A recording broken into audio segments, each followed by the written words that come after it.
Hello friends, welcome back to new quantum classes and today's topic is 10th class physics reflection and refraction। तो basically ये जो video है reflection and refraction के बारे में, तो इस वीडियो के अंदर हम MCQs करने वाले हैं इस चैप्टर के, जो कि बहुत ही ज़्यादा इम्पोर्टेंट होने वाले हैं आपके लिए और बहुत ही इंटरेस्टिंग भी। तो स्पेशली बात मैं आपको बता दूं कि आप हमारे चैनल को सब्सक्राइब कर दीजिए एंड हमारी वीडियोस को लाइक कर दीजिए और साथ ही साथ हमारी वीडियोस को अपने फ्रेंड्स के साथ शेयर ज़रूर कीजिएगा। और मैं आपको बता दूं कि अगर आपने रिफ्लेक्शन और रिफ्रैक्शन ये दो पार्ट नहीं देखे हैं हमारी वीडियो के, एक पार्ट में हमने रिफ्लेक्शन बताया और एक पार्ट में हमने रिफ्रैक्शन के बारे में बता दिया है। और इस वीडियो में हम इस चैप्टर के कुछ MCQs करने वाले हैं। तो जो हमारे दोनों के दोनों पार्ट हैं, उन दोनों पार्ट के लिंक मैं इस वीडियो के डिस्क्रिप्शन में दे दूँगा। वो जो दोनों पार्ट हैं उसके लिंक मैं इस वीडियो के डिस्क्रिप्शन में दे दूँगा। और अभी बिना कोई देरी किए इस वीडियो को स्टार्ट करते हैं। और हाँ, आपका एग्ज़ाम फियर बिल्कुल ख़त्म हो जाएगा ये वीडियो देख के। तो इस वीडियो में स्पेशली हम 30 क्वेश्चंस करने वाले हैं।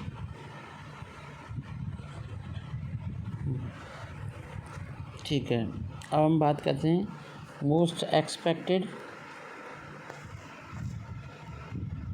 क्वेश्चंस। चलिए, अब सबसे पहले हम क्या करेंगे, क्वेश्चन को पढ़ेंगे और उसके ऑप्शंस पढ़ेंगे। उसके अंदर जो भी चीज़ें हैं इम्पोर्टेंट वो हम आपको समझाएंगे। इसी के साथ साथ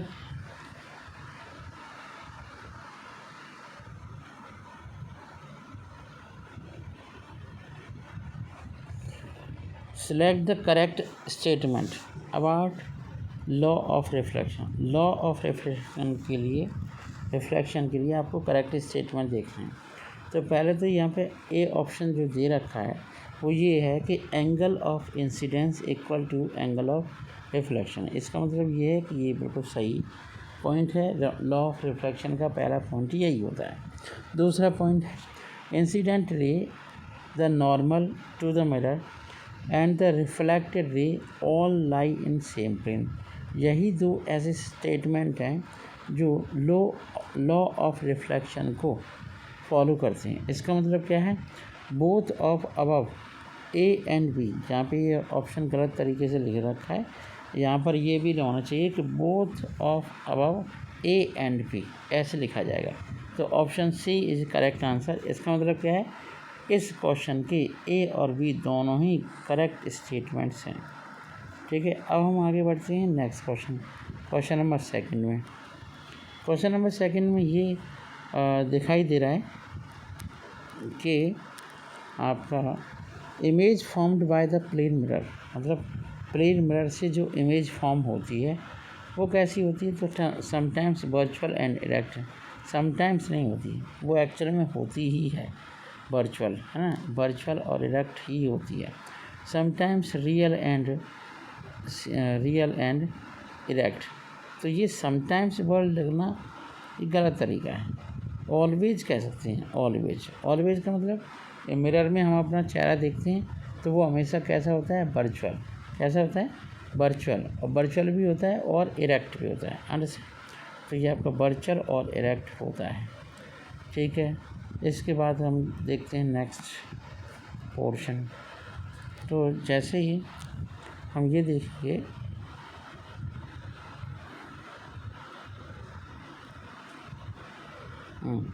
कि सिलेक्ट द करेक्ट स्टेटमेंट, मतलब करेक्ट स्टेटमेंट को सिलेक्ट करना है about the image formed by the plane mirror.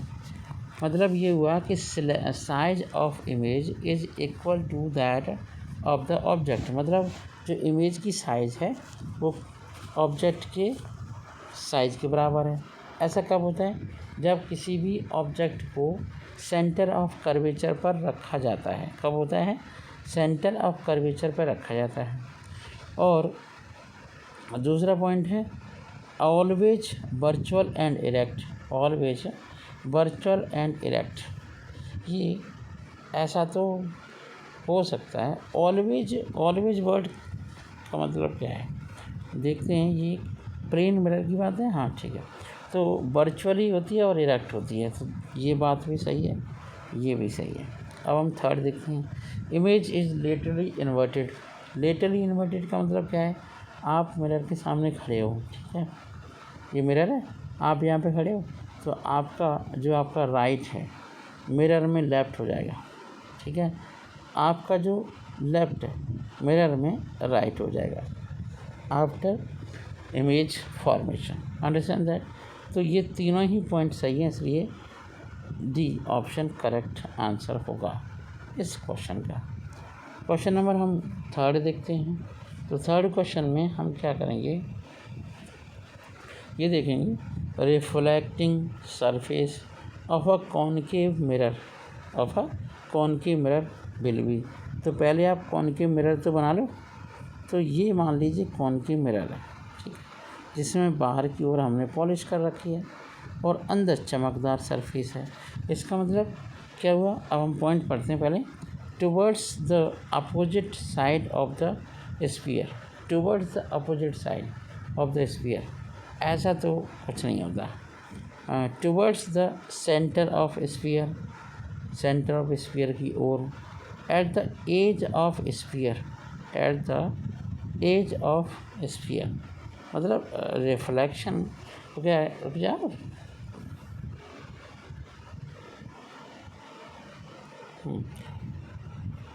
अरे फिर क्या कर रहे हो, ये मिरर है, ठीक है। अब यहाँ से एक लाइट आएगी तो पोल, तो कहते हैं the reflecting surface of the concave mirror will, ये वाला पोर्शन है जहाँ पर सबसे ज़्यादा रिफ्लेक्शन होगा।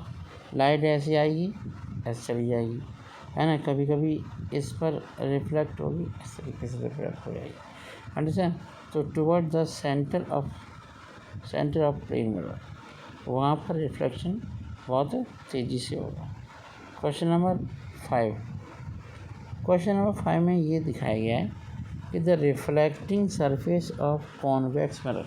आप समझ रहे हो, reflecting surface of the concave mirror. Concave mirror का मतलब क्या हुआ, ये आपका मिरर है, इसके अंदर पॉलिश कर दी, ठीक है। अब इसका फोकस तो यहाँ पे हो गया, तो ये वर्चुअल फोकस होता है कॉन्वेक्स मिरर का। कॉनकेव मिरर का आपका प्रॉपर रियल फोकस होता है, ठीक है। चलिए, हाँ, तो reflective surface of the convex mirror is toward the opposite side of the centre of sphere, opposite side, at the edge of the sphere, toward the centre of sphere, toward the centre of sphere. तो इस question के लिए हमें थोड़ा सा diagram बनाना है, ठीक है। जब तक हमारे पास डायग्राम नहीं होगा हम कुछ बना नहीं पाएंगे, ठीक है। तो ये हम डायग्राम बनाते हैं। इसका अंदर का साइड हम कर देते हैं पॉलिश, ये प्रिंसिपल एक्सिस बता दी, ठीक है। अब कोई भी लाइट रे यहाँ पर आएगी, ठीक है, तो इसका फोकस तो यहाँ पर है, वो यहाँ से गुजर जाएगी। अगर इन्फ्रारेड से आएगी, थोड़ी पास से आएगी, तो एक तो लाइट यहाँ पे गुजरने वाली है और एक लाइट आपकी ऐसे करके हो जाएगी और वो इधर चली जाएगी, ठीक है, और वो यहाँ पे आएगी। तो इस मिरर में भी वही सेंटेंस है, first centre of curvature of the mirror. आगे बढ़ते हैं, next question. The focal length F of the spherical mirror, किसी भी स्फेरिकल मिरर का फोकल लेंथ पोल से लेकर के, है ना, पोल से लेकर के उस डिस्टेंस तक की डिस्टेंस मतलब होती है जहाँ पर, है ना, जहाँ पर इनफाइनाइट से आने वाली लाइट रे क्या हो जाती है, एट द फोकस पे जाके कन्वर्ज हो जाती है। क्या हो जाती है, कन्वर्ज, ठीक। तो distance between the pole and principal focus of a spherical mirror, यही आपका वो है सेंटेंस है, जिसकी वजह से ए ऑप्शन सही है, ठीक है। अब हम बात करते हैं क्वेश्चन नंबर 7 की, ठीक है। क्वेश्चन नंबर 7 के अंदर लिखा हुआ है which of the following correct, कौन सा सही है। तो R is a radius of curvature of spherical mirror, F is a focal length, तो फॉर्मूला होना चाहिए मेरे हिसाब से आर इक्वल 2 × एफ, क्या होना चाहिए, आर इक्वल 2 × एफ। इसका मतलब क्या है, यहाँ पर दे रखा है एफ इक्वल R/2, ये भी सही है, ठीक है। एफ प्लस आर इक्वल 2, ये कुछ नहीं है, एफ इक्वल आर प्लस, तो यही आपका बी सही है, B option is correct answer, ठीक है। आगे चलते हैं क्वेश्चन नंबर 8। क्वेश्चन नंबर 8 की कहानी ये है, चलिए क्वेश्चन नंबर 8 को अच्छे समझते हैं। क्वेश्चन नंबर 8 के अंदर है an object is placed at the focus of concave mirror. अब कॉन्केव मिरर की बात हो रही है, ठीक है। The image formed by the mirror is real बनेगी, इन्वर्टेड होगी। तो ऐसी कौन सी जगह पे बनेगी, अगर an object is placed at the focus of the concave mirror, तो हम इमेज को बना ही लेते हैं ना, सबसे बेस्ट तरीका है बना लो। चलिए कॉन्केव मिरर बना लिया, इसका फोकस यहाँ पर है और वो कह रहे हैं कि placed at the focus of the concave mirror, तो कॉन्केव मिरर के फोकस पर है ना रखा हुआ है कोई ऑब्जेक्ट, रख दो कोई बात नहीं, इसे हमने ऑब्जेक्ट को रख दिया है ना, इससे रिफ्लेक्ट होकर ऐसे चली जाएगी, लाइट ऐसे चली जाएगी, तो ये दोनों लाइट कहीं मिलेंगी नहीं। कहाँ पर बनेगा इमेज, कहाँ पर बनेगी, इन्फिनिटी पर। कहाँ पर बनेगी, इन्फिनिटी पर, इनफाइनाइट। चलिए अब हम दूसरा देखते हैं portion. The virtual and erect image is formed by concave mirror when the object is placed. मतलब वर्चुअल एंड इरेक्ट इमेज कब बनती है, जब, अब हम आपको बता दें, डायग्राम बताएं हम, तो ये तो आपका मिरर हो गया, पोल हो गया, फोकस हो गया और सेंटर ऑफ कर्वेचर हो गया। तो फोकस और पोल के बीच में जब ऑब्जेक्ट रखा जाएगा तो होगा क्या, फोकस और उसके बीच में रखा जाएगा तो पीछे की साइड में इरेक्ट इमेज बनेगी।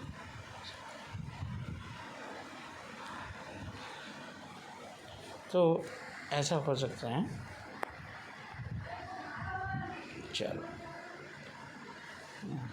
चलिए आगे चलते हैं। हाँ तो इसका मैंने आंसर बता दिया, वर्चुअल इरेक्ट इमेज, हाँ फोकस और कहाँ पर, फोकस और पोल के बीच में रखा जाएगा, ठीक। चलिए तभी वर्चुअल इमेज बनेगी। देखिए इमेज फॉर्मेशन आपको आनी चाहिए, तो मैंने पिछले वाले जो वीडियो बनाए हैं वो बहुत फ्रूटफुल हैं सारे बच्चों के लिए, उससे सारी चीज़ें आ रही हैं, क्लियर हो रही। Select the correct relationship between U V and F for a spherical mirror के लिए ये वैल्यू आपको करनी, तो 1/f equal 1/u minus 1/u F होता है, यहाँ प्लस होता है वहाँ माइनस होता है, ठीक ऐसा होता है। यू वी कॉमन ले लो, मतलब एलसीएम ले लो, तो u प्लस वी हो जाएगा, इसे उलट दो तो U V upon U plus V, जहाँ पर तुम्हें दिखाई दे वो लिख लो, F equal U V upon U plus V. अरे यू वी, ये तो बहुत सिंपल फॉर्मूला था, अच्छा फिर भी गलत कर रहे हैं। चलिए क्वेश्चन नंबर 11 देखते हैं। The speed of light is maximum in, देखिए स्पीड ऑफ लाइट हमेशा किस में ज़्यादा होगी, वैक्यूम के अंदर, किसमें, वैक्यूम के अंदर। तो option number A is correct answer.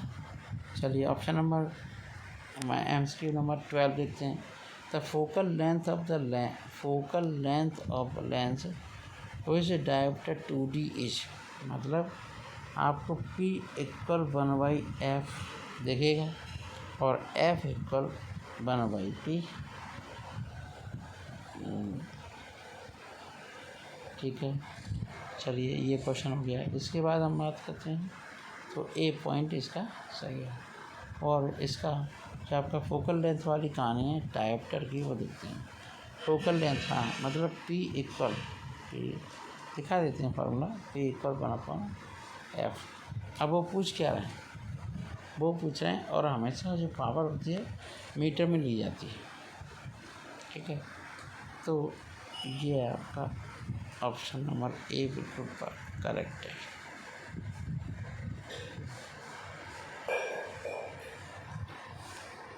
Yes, ऐसा unit of power dioptre, power की यूनिट, पावर की ऐसा यूनिट डायोप्टर होती है।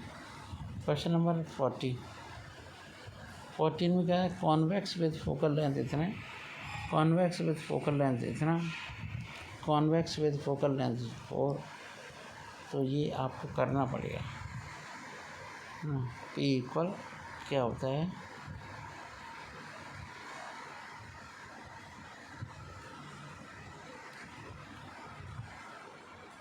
हाँ चलिए क्वेश्चन नंबर 15 देखते हैं। इस वीडियो में 15 ही क्वेश्चन करेंगे। बहुत है। अ लाइट रे, बच्चे फिर कर नहीं पाते, एक वीडियो पे तैयार कर लो छोटा सा।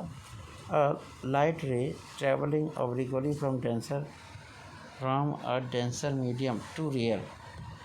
डेंसर मतलब कांच है, एयर से कांच ये हो गया, और कांच से एयर ये हो गई। तो ये आपकी अवे फ्रॉम नॉर्मल जाएगी, कहाँ जाएगी, अवे फ्रॉम नॉर्मल। ये आपका ए ऑप्शन करेक्ट हुआ। बच्चों मैंने जानबूझ के 15 क्वेश्चन ही आपको दिए हैं। मैं चाहता तो 30 क्वेश्चन देता, तो 15 और 20 क्वेश्चन ही मैं आपको वीडियो में दूंगा। और आप जब ये प्रैक्टिस कर लें, मुश्किल से 5 मिनट का टाइम दे दें, बस पढ़ लें अच्छे से क्वेश्चन, तो आपके सारे क्वेश्चन हो जाएंगे। Thank you so much, have a nice day. And specially most बात मैं आपको बता दूँ, मोस्ट स्पेशली कि आप हमारे दोनों पार्ट मिस मत कीजिएगा, और आप हमारे चैनल को सब्सक्राइब कर दीजिए, वीडियो को लाइक कर दीजिए, एंड हमारी वीडियोस को अपने फ्रेंड्स के साथ शेयर ज़रूर कीजिएगा।